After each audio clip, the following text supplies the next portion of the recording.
TFM.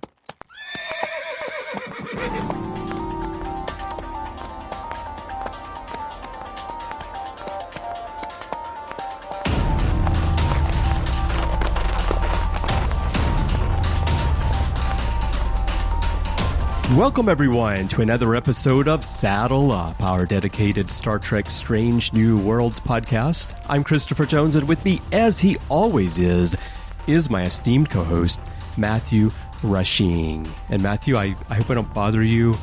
I've left my mess here, cookies, had some milk. I've just pushed it to the side while we record. I hope you won't be bothered by it. Chris, clean up your mess. I can't take it anymore. It's too much, Chris. How could you ask me to sit here with those crumbs on the table? You're serious? Of course I'm serious. Does this look like a face of a Vulcan who's not serious? Okay, simmer down before someone has to drag you away from the mic, and I have to find another co-host for this episode. Yes, everyone, we're going to be talking about the 5th episode of Strange New Worlds, Season 2 today, Charades. Here is a quick rundown of the story. When a shuttle accident almost kills Spock, he is put back together by aliens with colorful names. There's just one problem. They left out his Vulcan DNA, and they did so at a most inopportune time. Spock really needs to impress T'Pring's mother if their engagement is going to continue. But how is a fully human Spock going to focus on meeting the demands of a Vulcan tradition when Captain Pike is cooking up delicious bacon? It's a most unexpected, strange new twist that only a mother could know, and that ends with a kiss. So, Matthew, are we just going to jump straight to the kiss, or where do you want to start with this episode? Because I think you've got thoughts. Oh, man. So, I think maybe the best place to start is actually with the humor of this episode. Mm-hmm. And, something that you touched on in our outline was the idea of humor in Star Trek. And I think that humor has always been a part of Star Trek. One of my very favorite episodes in all of Star Trek is A Piece of the Action, mm-hmm. which is a very humorous episode. Yep. The whole thing is really played for laughs, but I think at the same time, it's done in a way that also is trying to make us think, right, about the ways in which cultural contamination can happen, what can happen, and all those type of questions. And of course, that's Star Trek's beginning of discussing the ideas of prime directive, why we don't mess with certain cultures at certain points, all of those type of things. So, there's a larger narrative to that, but it's also an incredibly humorous episode. The whole thing is very funny. And I do think that this might be the quintessential episode of Strange New Worlds that actually shows what some of the issues with Strange New Worlds and Discovery are overall when it comes to writing. And it's their insistence on modern vernacular and a modern way of acting and composing themselves so that these characters, and this could be an argument for why it doesn't really fit with canon. But, Star Trek was always much more based in the ideas of that this was almost like a stage play, Shakespearean in nature. Yeah. And so when they did humor, the humor actually came across more like something like Much Ado About Nothing type mm-hmm. of humor, right? But this episode, I think, very much suffers from a writing that just feels like a CW teen show. And I think that's not what we want in Star Trek. And I think that's one of the reasons why this episode has kind of widely been panned on social media with fans. Have not really enjoyed this episode. And I think in general, if you ask me, I think this is actually the worst of what Strange New Worlds can be when it comes down to the ideas of like writing and all of that stuff. It's just, mm-hmm. It feels off. Because it feels like a modern comedy instead of something that fits in with the larger meta-narrative of Star Trek, but also just when Star Trek does humor, what Star Trek humor is like. This feels like an episode of Star Trek Friends. Yeah, it kind of does. I mean, that's a way of putting it. Let me state up front before we get into all the details. I quite enjoyed the episode, but I very much understand the feelings of people who didn't and what you're talking about. And I have mixed feelings about it because I think it's one of those situations where if I just watch it as a standalone episode and I don't worry too much about it fitting into the mold of Star Trek and what I expect from Star Trek in terms of tone or language, it's fun. But then if I put it in the context of that, and if I also think about how it's going to read 10 or 20 or 30 years from now, which I think is a legitimate way of considering Star Trek, then, yeah, I have concerns about it as well. What's interesting about the writing is that the episode was written by Catherine Lynn and Henry Alonzo Myers. Now, Henry Alonzo Myers has written a number of episodes for the series, and when you consider what they are, it's interesting that he delivered this one because he wrote Children of the Comet in season 1, and A Quality of Mercy, and The Broken Circle. He also wrote Spock Amok, which explains part of why he's on this one. But then his writing partner here, Catherine Lynn, this is only the second episode of Star Trek that she's written, and the first one was the Lower Decks episode, Wage Douche. So there you can see where the humor is coming in. So for her, I get it, but for Henry, looking at some of the other ones that he's written, it is interesting that the tone here becomes so much like you say, like Star Trek Friends or like a teen sitcom, something along those lines. And for me, I think it plays so much into just the language that's used. It's too contemporary, in my opinion, right, for Star Trek, because like you're saying, Star Trek was always like a stage play. And when you watch those Star Trek episodes, even the original series, but especially all the series from the 90s, they do feel a lot more like stage dramas, even when they're funny.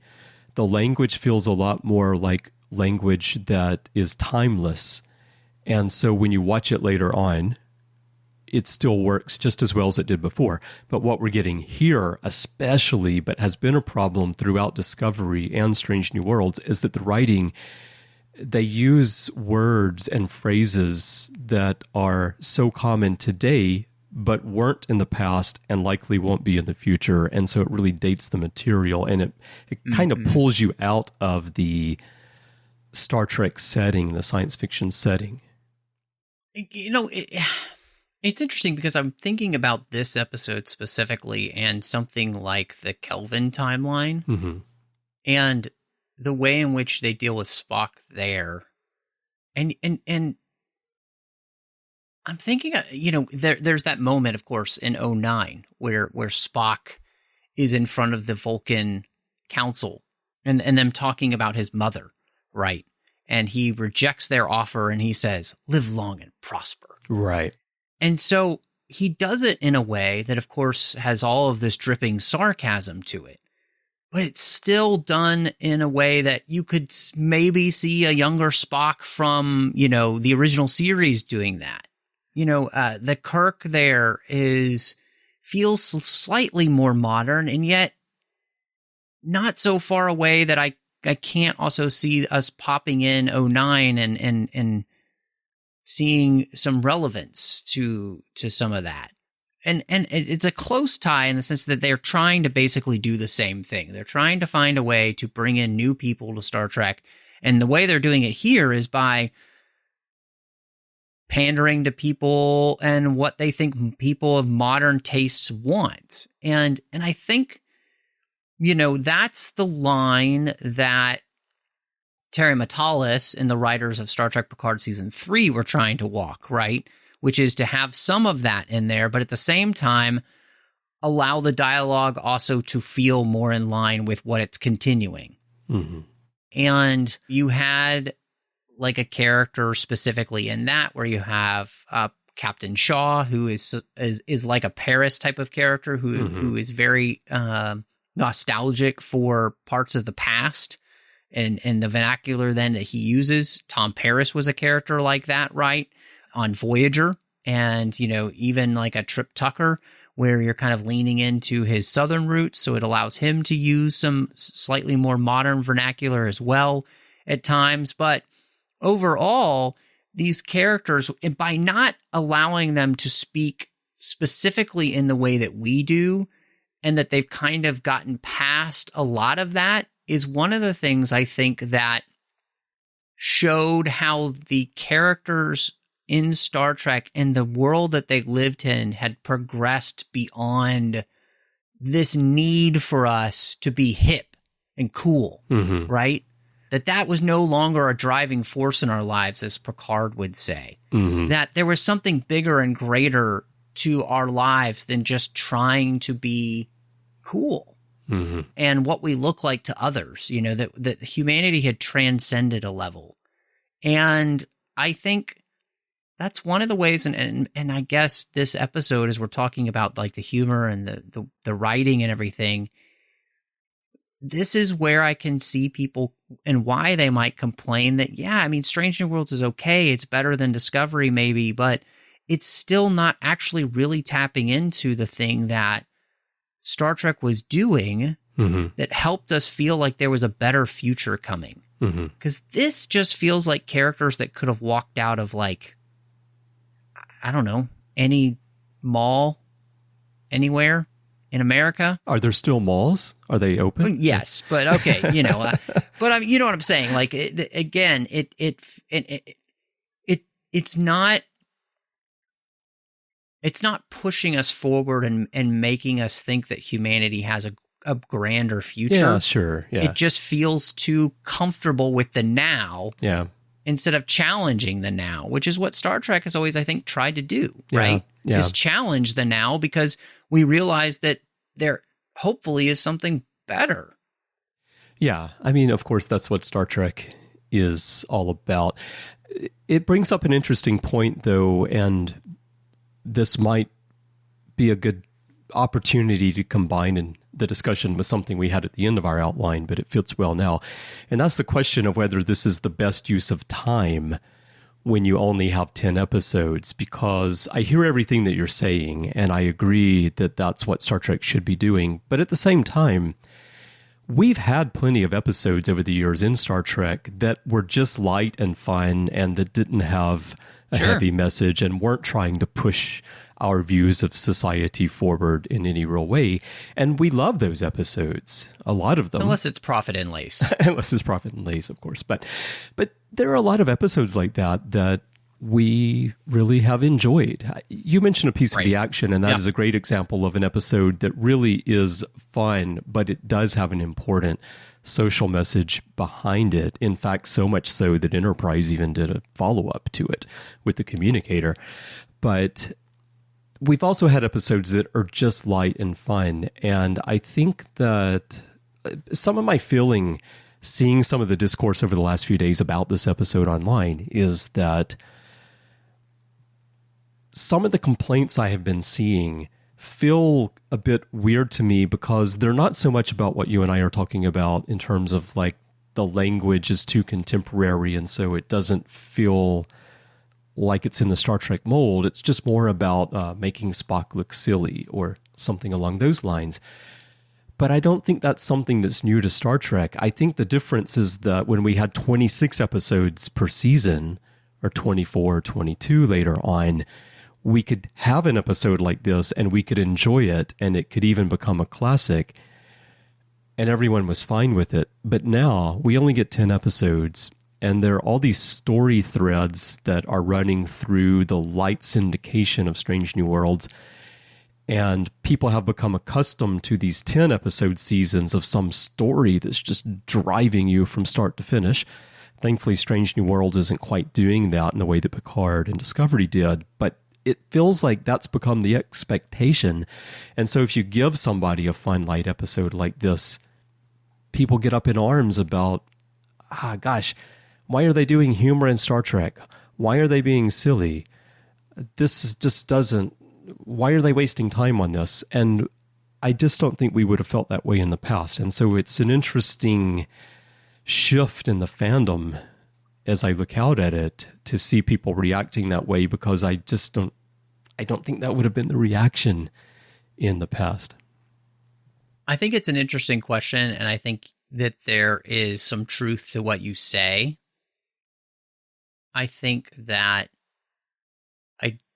I wouldn't completely discount, though, that I think that this episode could have found a better way to do its humor and its story in the writing and be a much better episode. Mm-hmm. And that's where I hate to kind of like, I don't like being like the armchair quarterback, sitting back. Well, if you wrote it this way, and it, but it's like, I can see this episode happening where they aren't trying to make it as much of a comedy, and it's a much better episode. Yeah, I agree with you on that. Yeah. And so, but I think that you're right in the sense that, when you only have 10 episodes a season, I think about what are the dangling threads from the previous season when we're talking about the Vulcans, and I'm thinking of the Cybok thing and all of that type of stuff. Like, we're not touching any of that. And that's a good point. Yeah. So it does make me feel like somewhat that we're wasting time. But I think I also feel like that because I just sense that there is a better episode here if it's written in a different way.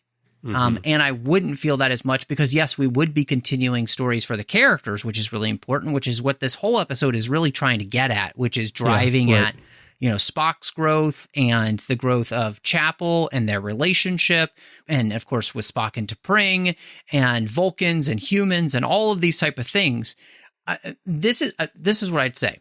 Mm-hmm.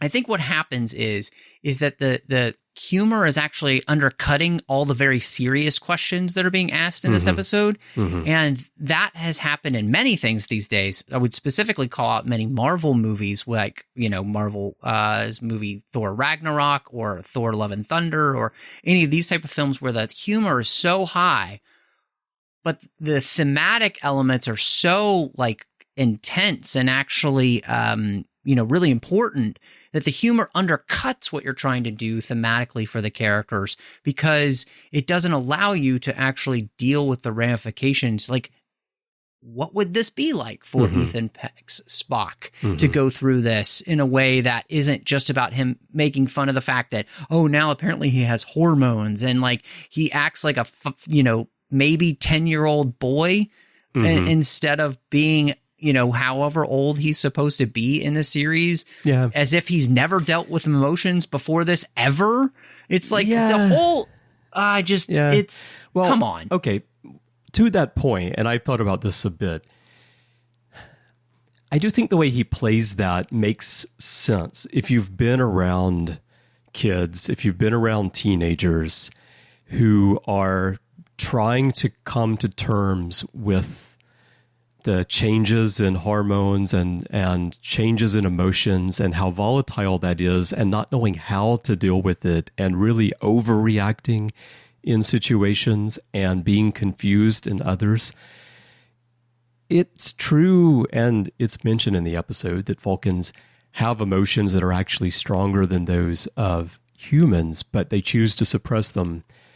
So while Spock has those emotions, he has grown up suppressing them, and here they're unleashed, and he would be confused by them and not know how to deal with them, I think. And so I think that, like you said, the humor is maybe undermining some of the more important issues or questions or commentary that is in the episode, and I think that might be one of them. If you think about the idea of how would you react if suddenly you had all these emotions and you don't know how to deal with them? I think that's where we were joking at the beginning about the scene with him and Sam Kirk and the crumbs on the table. But yeah, like he doesn't know how to deal with the situation when he's feeling a frustration, or even the bar scene when they're telling the joke again and he's laughing, and at first it's funny, but then he gets carried away and then it's just too much because he doesn't know the limit. He doesn't know how to regulate what he's feeling. And so it did make sense to me that way, in that sense.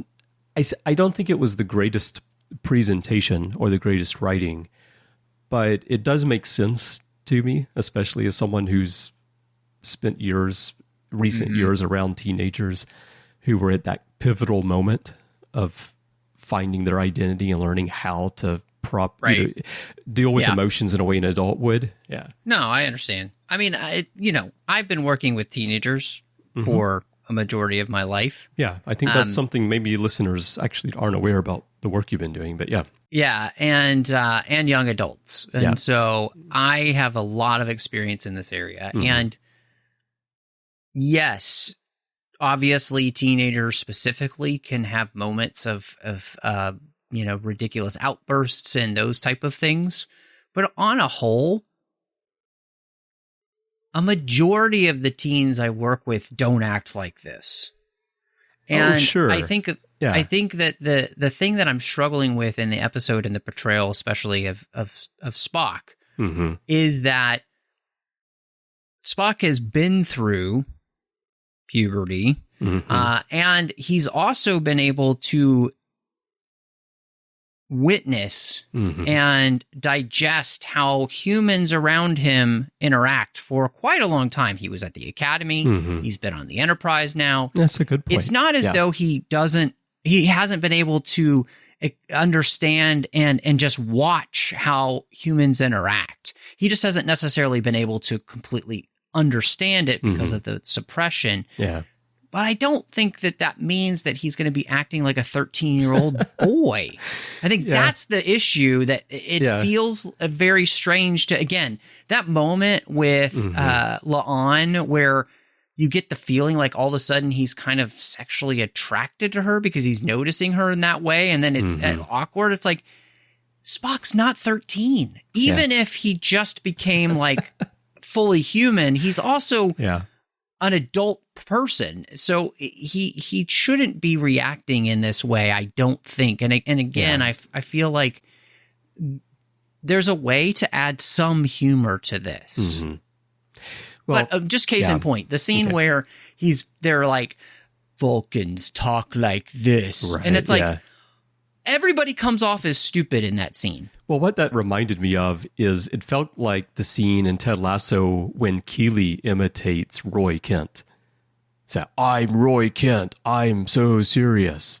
I get paid to kick a ball. But the problem is that she's doing that to make fun of him. Yes, exactly. They're doing that to try and help him actually understand how to be a Vulcan again. Right. And it makes no sense. Well, but that's where the writing problem comes into play. And that's where I think that in the case of Catherine Lynn, whose previous writing credit was on Lower Decks, that comes through. Like, that would play well on Lower Decks.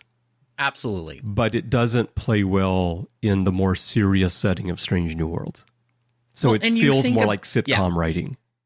And you think about the seriousness of the previous episode, and I think the way that, we talked about that, obviously, here on Saddle Up and some of our frustrations with that, but I think the questions that it was asking were helped by taking it more seriously. And again, I think the problem is that Strange New Worlds tonally is so modern. This is such a modern take on what humor is, which is, it's very childish. And I think that's the problem, is that it doesn't feel like adult humor. It feels like childish humor. Whereas when I think of like TOS's A Piece of the Action, that's a more adult humor, right? Because they're fish out of water. They're, these kind of classic comedy tropes that we all understand, and they're thrown into the situation. And again, it makes for, I would say, more an adult take on the situation, whereas this is absolutely like the 13-year-old boy version of this story, which is, I think, don't don't write down to us as fans. Star Trek fans, I think, expect Star Trek to be fun and challenging at the same time. I think you can do both. Yeah. I don't think that they're intentionally writing down to us as fans. I think it's a lack of understanding of the universe that they're writing in the first place in this situation. And I think that could possibly be the case, which is why you end up feeling like that. Right. Yeah. Yeah. You have a story idea. It sounds fun. You write it. Like I said at the beginning, I enjoy the episode. I was laughing here and there through the episode at certain moments, but it didn't.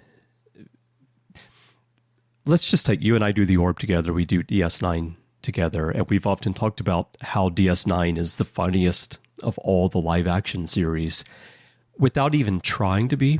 If you took this exact same story and you put it in the hands of that writing team that wrote Deep Space Nine for all those years, you would have gotten a sophisticated, humorous story out of the same situation. So case in point to that, looking for Parmok in all the wrong places. Great is example. The exact same type of episode that this is, but with I would say, a much more mature form of humor. And it's extremely funny and humorous and well done. But that's an episode where we've got some serious things happening, but we've also got some fun, kind of silly things happening. And we've got a lot of relational things happening in that episode, but especially between, our couples that are forming on the show. So it's basically all the things that they're trying to do in this episode, but you don't come away from it feeling like, again, you're watching a CW teen comedy. Another example where there is a bit of serious commentary and something that ties into Star Trek, very specifically the culture clash between humans and Vulcans, that I think completely goes by because of the sort of absurdity of the situation. And that is when Amanda is teaching Spock to pick up the teapot, and it's so hot, and she picks it up, and he asks her, how did you do that? And she says, well, one thing that I've learned, I'm paraphrasing, but one thing that I learned from so many years of living on Vulcan as a human is how to hide your own pain. And I thought that was a very interesting statement. If you can imagine yourself as a human living in a culture like that, and in order to be accepted and in order to get by in your life, you have to learn to suppress your own emotions and your own pain. And you're not equipped with the skills to do it like a Vulcan is. You're not trained to do it. You've come there as an adult, and you've got to deal with that. But that just completely goes by, because what you're looking at in that scene is, okay, maybe she learned to hide the fact that it hurts, but if it's that hot, would it not burn her skin and blister her skin? But that doesn't happen. And then Spock does the same thing later in the ceremony. So there's... that might sound like a nitpick thing about, hey, wouldn't it blister her skin? But it is something that you notice as a viewer. And in that moment, it just negates what I think was put in there as an important line about how Amanda has felt living on Vulcan for so many years. Right. Well, and to top that off with exactly what you're saying, one of the most important points of this whole episode is Spock realizing the struggle that it has been for his mother to live on Vulcan. He's never thought of that struggle, the way that she's been viewed, the way people have responded to her, the way that people have basically been talking behind her back her entire life on this planet, and basically treating her as if she doesn't really matter because she's not Vulcan. She's a second-class citizen. You've talked a lot about that idea of, because you live in an expat. I know how she feels. Japan. Yeah, because that's how many of us are viewed here. Yeah. Yes. So, I mean, all of those type of things are so poignant for this episode. And yet I do feel like they kind of get passed over too quickly because there's so much humor in the episode. And I think these are the type of things, exactly what you're saying. It's like there are these pieces in the show where if they had just leaned in more earnestly to those and more intentionally to that and cut back some of the humor, I think the episode would have been 10 times better, because this really is an episode that is trying to dig into our characters. It's trying to say things about their lives and the cultures that they live in, the traditions they have, what's good and bad about those type of things, right? And yet, I think that it kind of undercuts itself. You know, it's basically sawing the branch off the tree that it's sitting on, and it's not helping itself. And so that's frustrating because, again, like you, I think this episode does have some really interesting things and some interesting commentary. It just doesn't do itself any favors when trying to get across that commentary. Yeah, well put. And I think towards the end of the ceremony, where Amanda really kind of lays into T'Pring's mother and puts her in her place at the end, is another area where they could have expanded on that. And they have important things to say about how, even in our own world, how certain people look down on others and always, and it's not the cliche, oh, the mother-in-law criticizes you. It's not that that's going on here as much as it's just that there are people who will always criticize whatever you do, because it's just their default mode of being, that they have to criticize everything that everyone does. Well, and I think what you're driving at there is really, in all honesty, T'Pring's mom is a racist. Yeah. Oh, yeah. I mean, let's just straight out call it what it is. I mean, she's racist against Spock, and or speciesist against Spock and his mother.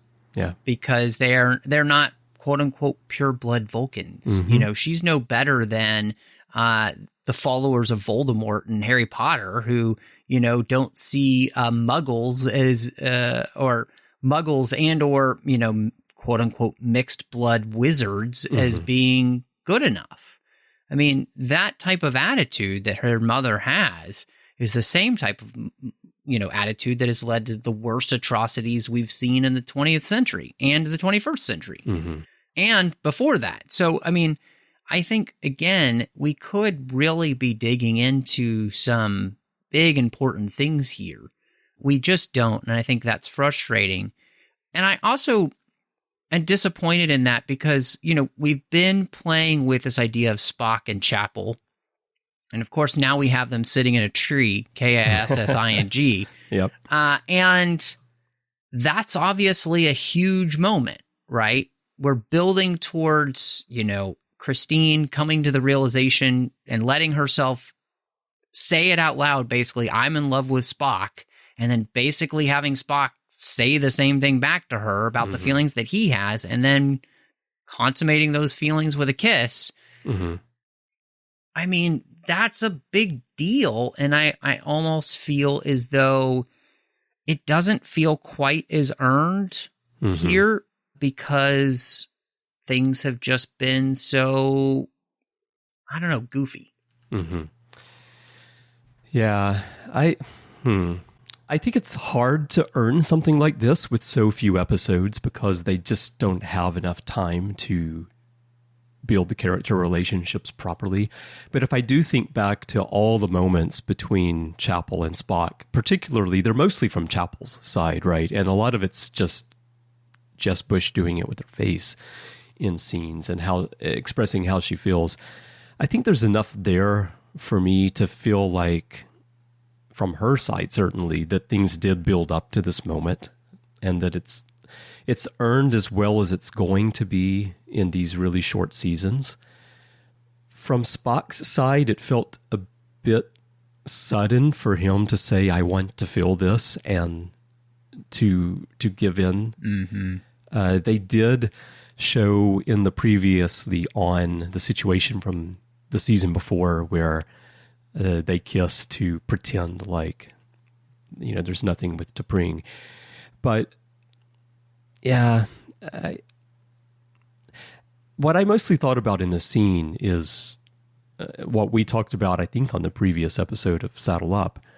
Where are they going to go with the Spock character? How are they going to get Spock to where we know he is later on the timeline, and the relationship between him and Chapel later on the timeline? And so I'm starting to think about, okay, well, if they're going to get together here, what's going to happen next and where's it going to go? And unfortunately, due to work, I wasn't able to go back and watch some moments from the original series that I wanted to watch to refresh my memory on their interactions, and particularly Chapel's feelings about how Spock doesn't pay attention to her, to see if I could track how to get from here to there.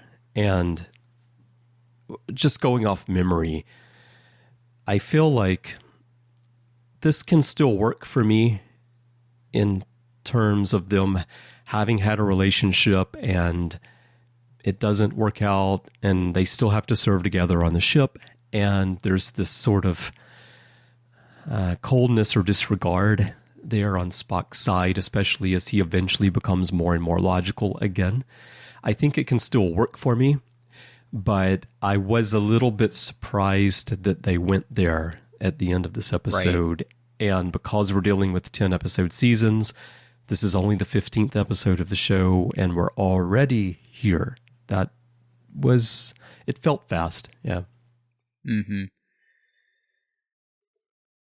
I think that one of the frustrating things about this is that we are asking people to have to do a lot of mental gymnastics at the moment to make these things work. And I don't honestly think that people should have to do these many mental gymnastics to try and make something work. Mm-hmm. And so I think that's kind of the place that I'm in with this, and why, I've kind of just come down to, I don't really want to have to think about this, about how it fits with canon. So let's just put it in another universe so we can do whatever we want and make this easier and more enjoyable, I think, instead of having to feel like I do have to try and find a way to make this work in my head. And even if we come down to the end and they give us some kind of explanation to it, I don't know if trying to fit a square peg into a round hole is really the best way to go here. Is why should I have to do that in the first place? I don't know. I don't feel like I should be required to make that happen. Or have to do that in and of myself.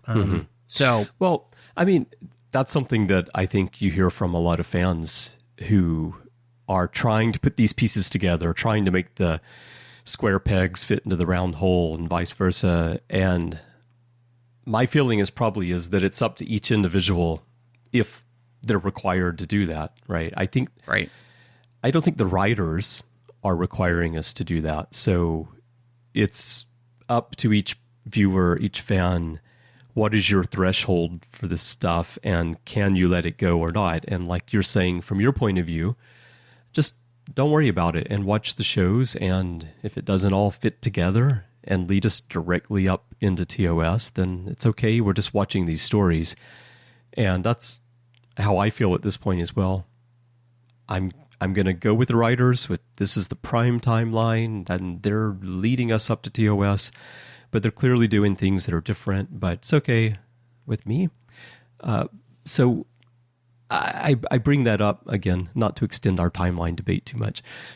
It's more about some of the discourse that I see online and Facebook in particular. I mean, we're lucky in the Babel Conference, which is our listeners group, that we have very thoughtful listeners who comment, and we have nice discussions and chats in there. But if you go outside of that and go to one of the main groups, especially the biggest one, if someone posts something within 1, 2, or 3 comments, it just devolves into this rage against the franchise. And some people just absolutely cannot deal with any deviation from what's been on screen before. Right. And I think, if you choose to approach it that way, that's your decision, but you're certainly not going to enjoy things. And they're not going to go back and write everything the way that they did in the 60s, 70s, 80s, and 90s. So you're not going to get that back.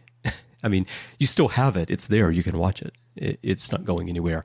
But you're not going to get that recreated in modern Star Trek. And I don't think you really should exactly either, because I think creative work does need to evolve with the times.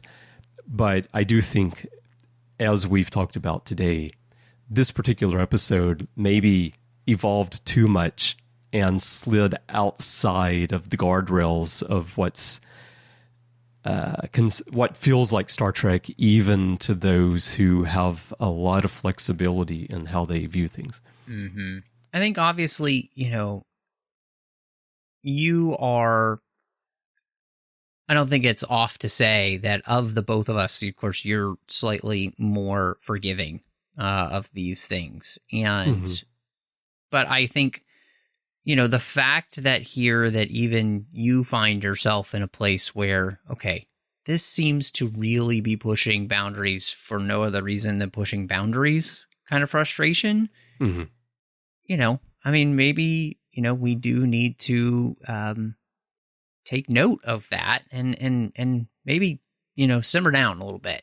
And I think part of it too is that, and I've said this before, but I think it bears repeating, this is of the writer's own making, because I don't think you have to do this. I think there are other ways that you can write stories that are enjoyable for people, that they love, that feel very Star Trek, and yet, have maybe a slightly more modern sensibility, but you don't have to do it this way. You can write the story in a way that still fits more with what we think of as canon, and at the same time be fun and enjoyable and all that. So yeah, I think that's the place where it just becomes slightly frustrating, because this is a choice they're making, and you either go with the choice or you don't. And like you said about the episode, like kind of at the very beginning of our conversation, if you watch this as just itself, it can be enjoyable, humorous, and all those kind of things. But in the larger whole, because this is Star Trek, there are expectations that come with that. And I don't think they're bad expectations. When you just kind of thumb your nose at the past, I think that might be, maybe the wrong choice to just kind of say, no, we don't really care about that. We're going to just do it our own way. Again, we talked a lot about that, of course, with Picard season 3 and what made it so successful, right? And why people gravitated towards it, because it had essence of something new and something very familiar. And I think a very easily digestible package. And when you do that, people sense the respect. They're more willing to give you a little bit of rope to play with, because they sense that respect. Yeah. Let me ask you this. Does this episode raise any concerns for you with the upcoming crossover with Lower Decks? Well, I think what it clearly says to me about this season is, yes, they leaned into the humor extensively in this season so far. And I think it does lead me to feeling a little less. I think what it just leaves me feeling is that this season has not been as enjoyable as the first season, which I felt like more adequately was able to find the balance between trying to kind of do something new and at the same time honor the past. It's almost as if this season to me has felt more like they're like, you know what? Screw it. We're going to do what we want. Yeah. And you can like it or you can not like it, but we honestly are tired caring whether you like it. And that's where it's like, I don't know. I don't feel... isn't that essentially what Akiva Goldsman said in the SFX article that we discussed previously? Yeah. But that's the thing that I guess I don't quite understand. When you had the response to season 1 of this show. Then you top that with the response that Picard season 3 got. Now, I know this season was already shot by the time, that came out. But I mean, just alone, the response that people gave this show's first season, it was praised for being able to do exactly what I said. People really enjoyed the fact that it felt fresh and new, but at the same time felt much more familiar. So continue on that trend, I think, and we're not necessarily having the same problems that we're having now. And so, yeah, I mean, again, it's all about the choices you make, and they're making some interesting choices. Yeah. Quickly, just to be accurate, when I said, isn't that what Akiva Goldsman said in that article? I don't mean that he literally said that, but that's pretty much the gist of his comments in there, which was that, we know we're messing around with stuff. So, I mean, he literally said we know we're body checking canon. Well, yeah, actually, he did say that. Yeah. So I think that, that is absolutely clear here. In an episode like this, that there is, I don't want to say a lack of respect, but it is in a sense that they don't necessarily care. Yeah. Well, see, I don't think there's a lack of respect at all. I think there's a lack of creative restraint. I think they really do care. Otherwise, they wouldn't have been able to do season 1 and create this show that felt like they listened to all the complaints from fans about how Discovery strayed too far from the familiar framework of Star Trek, especially with the aesthetics, but other elements as well. And they tried to rein that in, and they gave us something that felt true to Star Trek and true to the original series, but also new.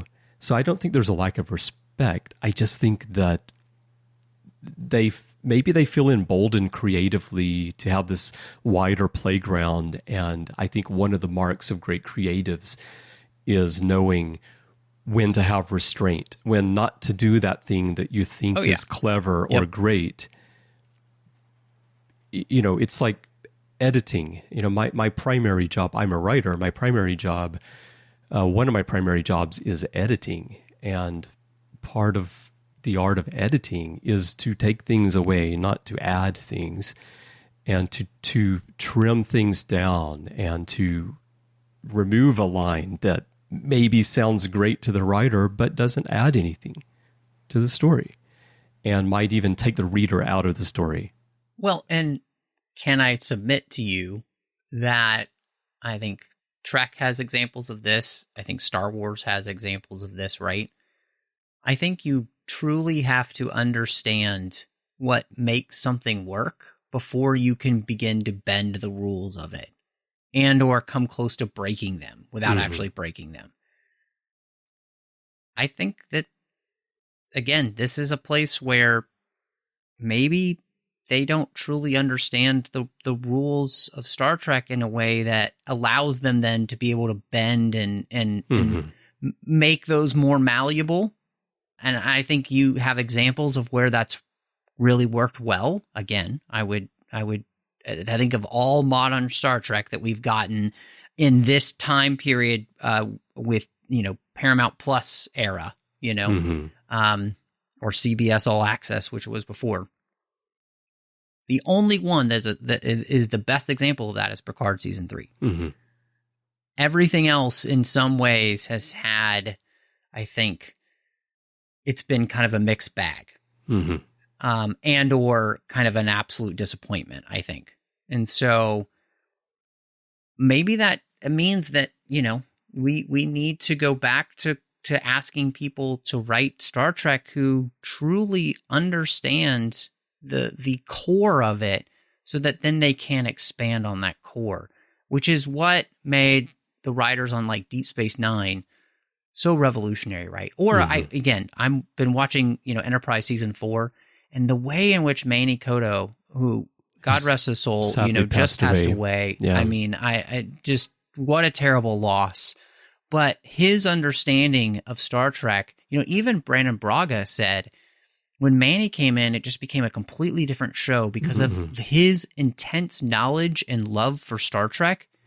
Really, reinvigorated that series. And so maybe I think, I don't know, maybe that's what we need. Yeah. Well, my final thought on this is that despite everything that we've said, I think that if we were in the days of 26 episode seasons, we wouldn't quite be having the same discussion about this episode because we would just pass over it as one episode in a long season. And like we often joke about Prophet and Lace, this one just didn't quite work within Star Trek. And that's okay because we've got so many more. But here, because it's 10% of the total we're going to get for the season, fans feel a little bit cheated. Is probably the reason for all the chatter about this episode that we've been seeing since it aired last week.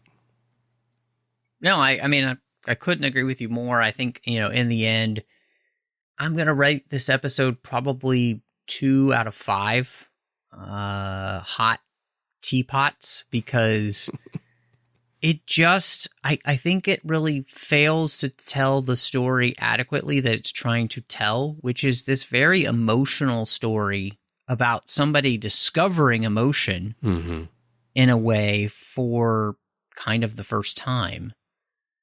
And also this, romantic story between two people, the clash of cultures and species. There's so much here that just, there's great ideas, but the execution is way off to me. And in all honesty, I think this might be one of the worst episodes of the series so far.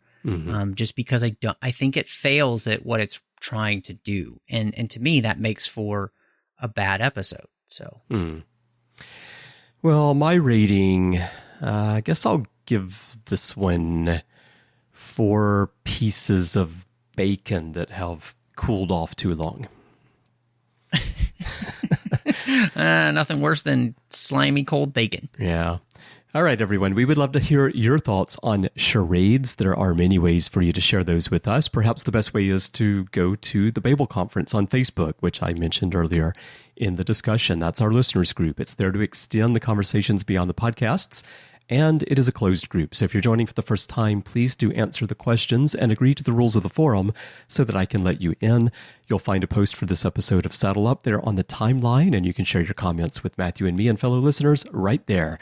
And to find it, just type Babel, B-A-B-E-L, into the search field on Facebook. It should come right up. If not, type the whole name, the Babel Conference.